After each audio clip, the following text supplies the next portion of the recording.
Hello again, this is Dr. Robert Guthrie. We're back with another one of our Sunday school lessons, which we're doing remotely because of the pandemic that we started at Jerome United Methodist Church in Dublin, Ohio. This is part 4, the last part of Luke. We're covering the chapters 19 through 24, and there'll be some familiar stories in there as we've completed the other 2 synoptic gospels previously, and there's a lot of overlap. Now, I want to make a point that one of my listeners made about the last text, because in the previous text there had been a description of a crafty steward or an unscrupulous steward, and he was asking about those titles that were written above the paragraph, even for things that are typical, like it'll say the prodigal son or the good Samaritan. Got to remember that the original text didn't have those. Those are editorial additions from the translators. If you go back to the very ancient texts, which are from the 4th century, about 360 or 380, they didn't have anything like that. There's 3 texts that are principally the sources that they use for the modern translations. The Vatican Codex. A codex is the term for a book from the Roman Empire. The advantage of using a book is that you can write on both sides of the parchment, and it's much more efficient that way than a scroll, because you can only write on one side. So they started making books around the time of Jesus, because they could get better use of the material in which they're writing. So there's a codex in the Vatican called the Vatican Codex, and the scholars can get into that, but it's never been put on display. The other 2 are the Codex Sinaiticus and the Codex Alexandrinus.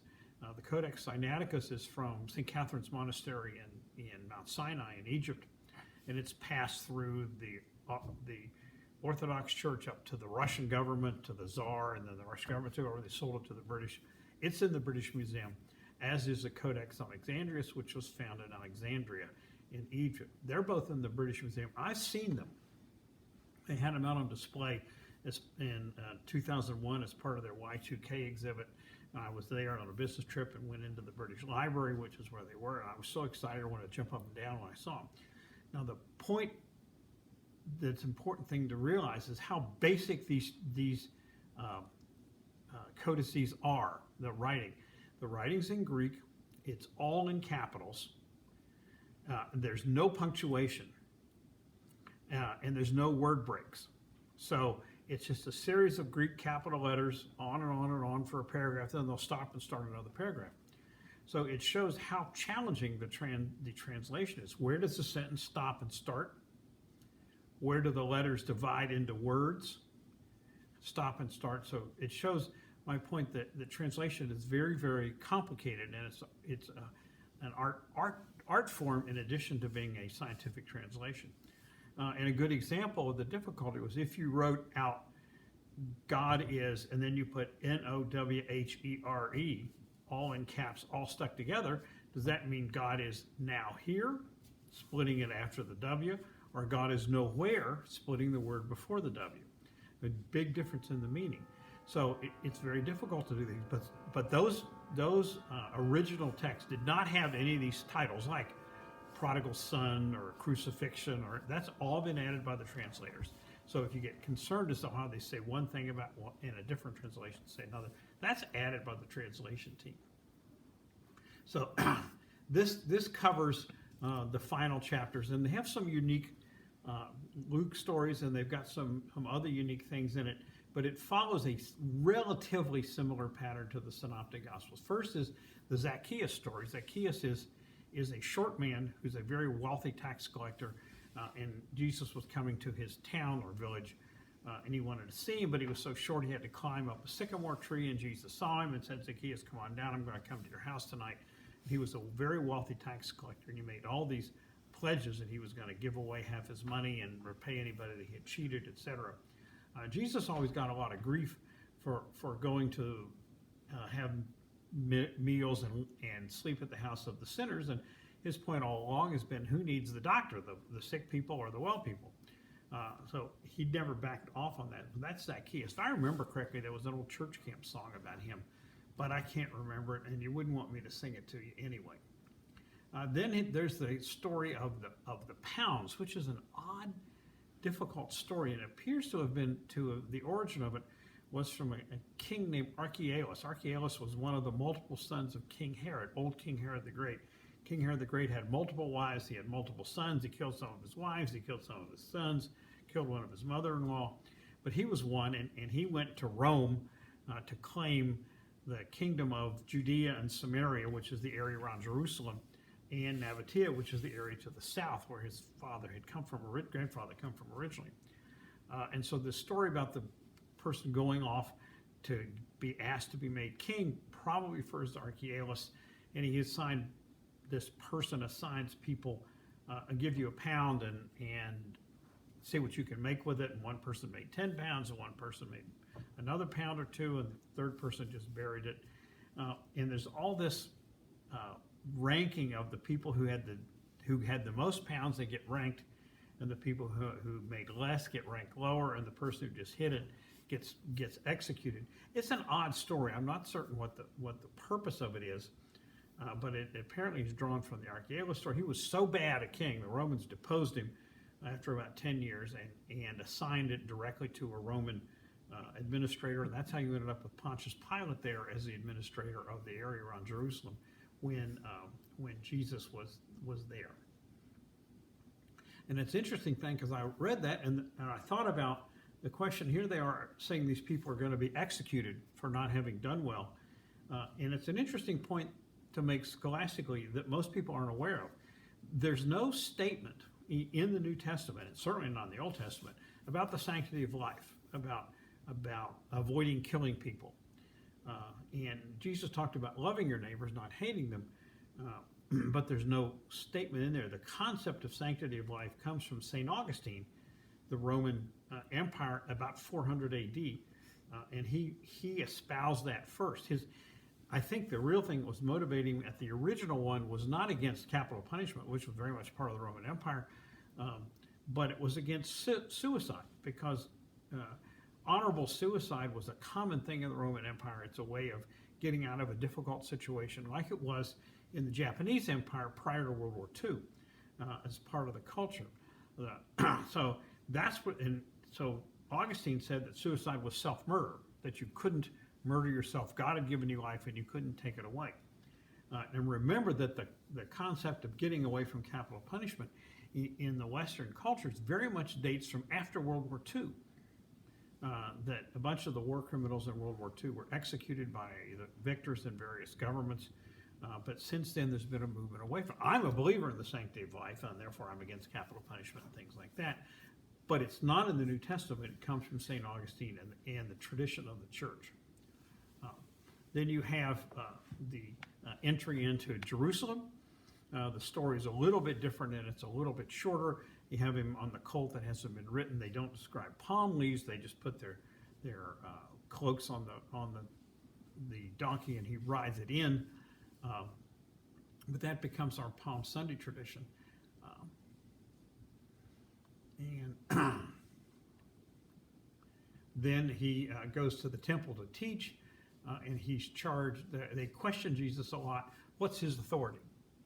What's the source of his authority? And he says, well, I'll answer that if you tell me what's the source of John the Baptist's authority. Was it from God or was it just human?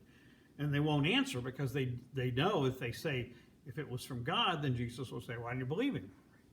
And if they say it's human, the mob will attack them. So they say they don't know. And Jesus says, well, therefore, I'm not going to tell you. Then they ask him, again, the story we're familiar with about tribute to Caesar. And he's saying, Caesar's pictures on the money, you can give the money to Caesar. I think he's trying to downplay the importance of relations with the government. If you study the early couple hundred years of the church until Constantine in 315, the whole attitude of the church was to avoid conflict with the Roman Empire. Don't draw the Roman interest down on you. Lie low, obey the laws, be good, don't make any trouble for anybody, and practice your religion under the vision of the Roman Empire and leave them alone. So I think that's where that comes from. Many people interpret that in a wide variety of different ways. Then they question him about heaven. It's the question of the woman that had 7 different husbands, each one kept dying, and she had to marry the other brothers. Who's going to be her husband in heaven? And Jesus says, it isn't like that. Didn't tell us what it was like, but he said it isn't like that. You're like angels. You don't have heavenly. He implied, it doesn't say, implied that you didn't have those kind of personal relationships in heaven where you're all functioning as angels. This is the only person that ever knew what heaven was going to be like that, but he wouldn't tell us any more details than that. He criticizes the scribe and the priestly people who walk around in their fancy clothes and want everybody to pay them all this great respect because they're great people of the church. That's not an issue that has ever disappeared in the Christian church. We always have people who like to be praised for their position in church, whether it's clergy or lay people or whatever. Humans are humans, and you really have to avoid these types of human weaknesses because we all have them. Then he talks about the people making donations, the wealthy people giving a fair amount, and the widow comes along and puts in 2 little pennies, and he said she's more generous than anybody else because she gave everything she could. She didn't decide what she needed to live on. She would give them a portion of this and that. She gave them everything from her heart. So it's much more important that you give what you really generously and not a matter of convenience. He makes very clear predictions at this time on the destruction of Jerusalem, how it's going to be leveled, one stone not on top of the other. And this is what happens. This is what happened in 70 AD, which is about 35, 40 years after the crucifixion, but probably 15 years before the gospel was written, where the Romans besieged Jerusalem for 3 years and leveled it and destroyed the temple and everything. So he's predicting quite accurately what was going to happen with this. And he warns about people predicting the end of the world. He said, there'll be wars and rumors of wars, and people are always predicting the end of the world, which has gone on in Christianity. We talked before about how Pat Robertson has said 3 different times the world's going to come in a couple of years. I have no idea when the world's going to end, and I'm not worrying about it. On my list of things to worry about, that's at the bottom. So Tony even asked me to predict it. Our sun will become massive in somewhere between 500 million and 2 billion years and burn the earth up or something like that. So I'm really not worried about this. And I would assure you all, don't go worrying about it. But you'll have movements that people will always be trying to say the world's going to end because of this or because of that. But you always have wars and rumors of wars. Then you're getting ready for the final part of the Passion. And it's interesting that there's several differences here in Luke. In Luke, Jesus goes to the Mount of Olives, which is to the northeast part outside of the old city, and spends the time there. They don't have him going down in the Garden of Gethsemane, and they have him spending the night up there. They do talk about the Last Supper, how they follow the man with a pitcher of water, and they rent the upper room. And I'm kind of smiling at the Da Vinci painting of the Last Supper, which I've actually seen in Milan. Great painting, fantastic artwork. But he has him sitting at a table and chairs, which is what you would be doing in Europe in the 1400s when Da Vinci painted this. And in the Roman time, you sat on cushions around on the floor, basically, or low couches, and you ate that way. So however they were, they probably weren't sitting like that in the time. They have another odd thing about, they have the Eucharist commitment, this is my body, this is my blood, do this in remembrance of me. But they have Satan entering into Judas Iscariot to betray Jesus. And I thought, wait a minute, what is Satan having to do with this? It doesn't make any sense. Why would Satan be involved in the great divine plan? I just think the author put it in because he really didn't know how to explain it. I've said before, I thought Jesus put Judas up to it because he knew he had to be arrested and crucified before he could be resurrected, and it was better to have somebody identify him. And so that's the function that Judas did. He took money and then he led them to where they were. And in this story, they're not in the Garden of Gethsemane down below Jerusalem, but at the Mount of Olives outside it to the upper right, to the northeast.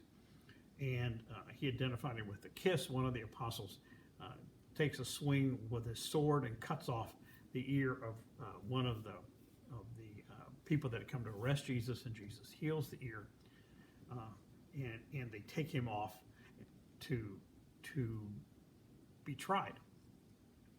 They take him first to the Sanhedrin. Now, the Sanhedrin are composed of the power elite of Jerusalem at the time. These are the hereditary priests, the Sadducees, who were the wealthy aristocrats. This is a group that was used to being in power. Remember, in those days, you were born to power. That if you weren't born into this society, you were in the have-nots.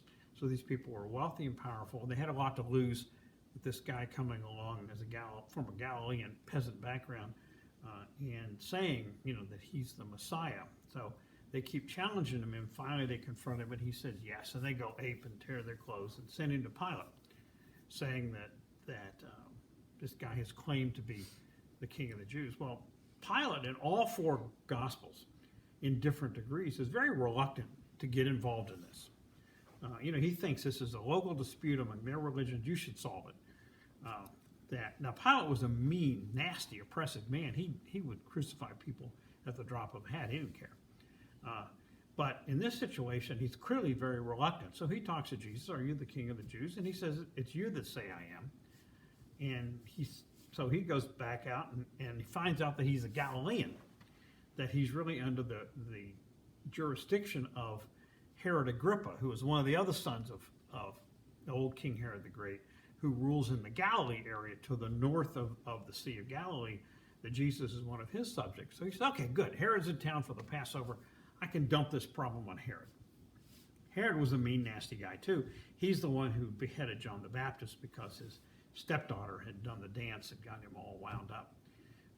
And so Herod wanted to meet Jesus. He was excited to meet him. He wanted him to do some miracles so he could see something, put on a show for him. And Jesus wasn't interested in that. But he basically stands there.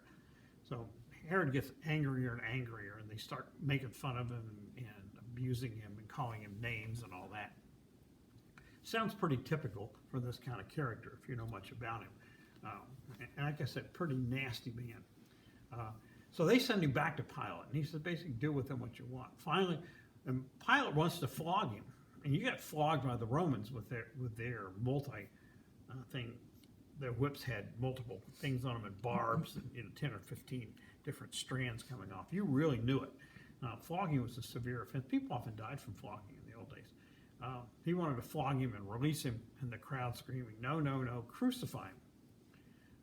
And so Pilate is clearly reluctant, but he agrees, and so they send him out to be crucified. Now remember, they just flogged him, and so his back's all torn up, and they tell him to carry his cross.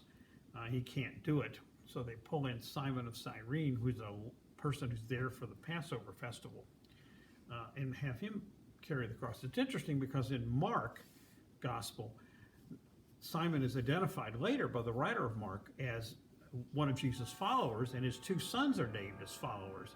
That's not in Matthew, and it's not in Luke. I'm not certain why, but he's identified again, but he isn't identified as a follower. And so they crucify him with three people. Now remember, the crucifixion was a public execution to intimidate people. It certainly would have intimidated me. So they did it outside the city. You weren't allowed to execute people inside the city on their contamination laws. And there were three of them. It was an abandoned quarry. And the main road into the city walked right by it. So they're up there, and some people are taunting Jesus. Some of the passersby, one of the other prisoners up there taunting him. And the prisoner to the left said, "Why are you taunting this guy?" Basically, he and his partner on the other side, we're getting exactly what we deserved. This guy didn't do anything. He shouldn't be up here. And then he says, this is an interesting, you ever get asked a trivia question, who's the one person in the New Testament that you know went to heaven? The thief on the left. Because Jesus said, this evening you will be with me, or today, you will be with me in paradise. Okay, there's a guarantee. And when I read that, I reflect on the old Apostles' Creed, which is the old version I did as a kid, remember I've been hanging around the church for 70 years, was crucified, dead, and buried, and descended into hell. And the third day he rose again. I think they've dropped that from the creed at this point. There's no, and you think, why would Jesus have to go to hell? And there's no information about that, no claim of that in the New Testament. Here you got the one thing saying, we're going to paradise tonight. Okay, that makes much more sense than to say the divine person, the Son of God, part of the Godhead, would actually have to go to hell. I understand the argument. He would go to hell to release us from hell ourselves, and that was the argument by it. But it never really makes a lot of sense to me. So anyway, it's the only person in the New Testament you know went to heaven. I'm certain there are a lot of others that did that we know about. Then he's crucified and he dies. And Joseph of Arimathea, who was a wealthy man and knew Pilate and was a follower of Jesus, goes to Pilate and says, "Can I have Jesus' body?" Pilate, in one of the other Gospels, kind of surprised he was dead that quickly, and said, "Sure." And they take the body and wrap it quickly and put it in an unused tomb. Joseph had prepared the tomb for himself. It had never been used before. Again, it's an abandoned quarry, so this is limestone. They could dig the tomb. It's a soft rock. You could dig the tombs out easily. And they're racing against sunset, because sunset of Friday of the Passover weekend is starting their highest holy day. Remember, the Jewish day runs from sunset of one day to sunset of the next. So the Sabbath is Friday night at sunset, ending Saturday night at sunset. And so they have to quickly just put him in the tomb and seal it closed, and then come back on Sunday morning. The women had been following, Mary Magdalene and the other Mary, and they had been following this and probably watching the crucifixion. In John's Gospel, Mary Magdalene and Mary, Jesus' mother, are present there watching the crucifixion. Kind of a tough thing to watch your son be crucified, I would think. Kind of, miserable. So the women come at first light on Sunday morning, Mary Magdalene and a couple other women, and the tomb's open, the stone's been moved, the body's gone, the linen wraps are there. They had come prepared with the spices. They were going to clean the body and wrap it and do the proper Jewish burial rite. Each culture has its own burial rites, and put herbs around with fragrance and stuff. And it's gone. And they turn, and there's two angels suddenly appear there, and they're terrified, as we all would be. And they said, "Why are you looking for the living among the dead? He's been raised. He will come talk to you. Go and tell the followers." So they run to tell the disciples, and Peter runs to the tomb, and he looks in and then sees the same thing. No body, the linen wraps are there, etc. The next thing is, which is also unique to Luke, is the road to Emmaus, and it's an odd story where two people are walking along the road, and this stranger joins them. They don't know who it is, in the evening, and they're talking about the various things that had happened in Jerusalem. The stranger didn't know about it. And they said, "Well, you didn't know about Jesus of Nazareth, who was going to be our Messiah and free us from the Romans." Again, the old impression that the Messiah was coming to be a warrior king like King David and to drive away the oppressors, not the Messiah that really came, which was to teach love and harmony with God and loving your neighbors and become a worldwide religion. Even at the time of Jesus, they didn't understand. And they're walking along, and then they stop and they're having a meal, and then they recognize him, and he disappears.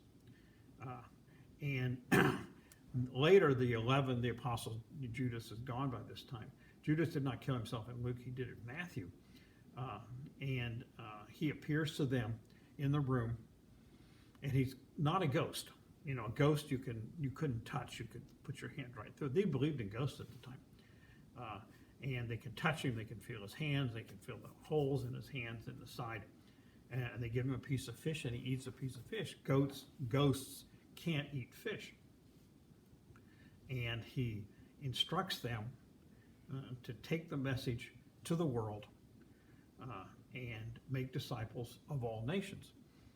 And this is in Jerusalem. This is not in Matthew's version. It's on the mountain in Galilee. There are modest differences among the Gospels, but these differences are not fundamental about things. These are just the way the story is related. And then so he sends them out to the world, and that's the end. So it's a very interesting, Luke's gospel, very well written. It has great flow to it. It has some unique stories. Zacchaeus, the thief on the left, having the arrest and the place on the Mount of Olives, not in the garden, and then the final discharge here from the upper room. But that ends it. Now we're going to skip next week, which is going to be Thanksgiving weekend. We'll take a weekend off for everybody, and then we'll get back and we'll finish up the New Testament before Christmas time. This is Dr. Robert Guthrie. Thank you for your time. It's been a pleasure.